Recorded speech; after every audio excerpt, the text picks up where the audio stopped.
Usa ka 14 anyos nga babae ang nakaplagang patay sulod mismo sa iyang balay sa Zamboanga City. Sospek nga silingan ra sa biktima arestado. Nakaalerto si Efren Mamak. Naglama pa sa salog ang dugo sa 14 anyos nga babae nga gipatay sulod mismo sa ilang balay sa sitio Mangura, Barangay Cacao, Zamboanga City. Napalgan na lang nga patay na ang biktima nga dunay mga sama dinunggaban sa liog ug dughan mag alas 4 sa hapon adlawng Miyerkules.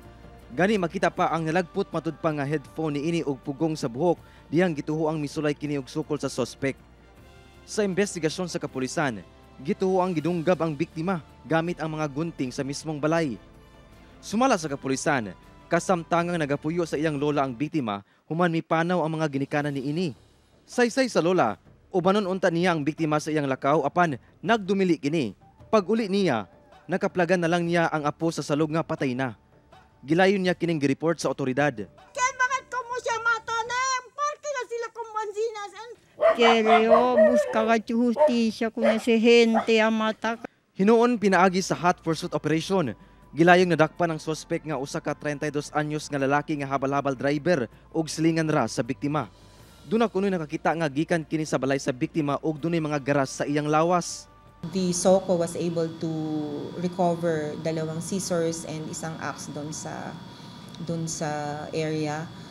Immediately I ordered for the operation on the ground and we already have suspect on custody.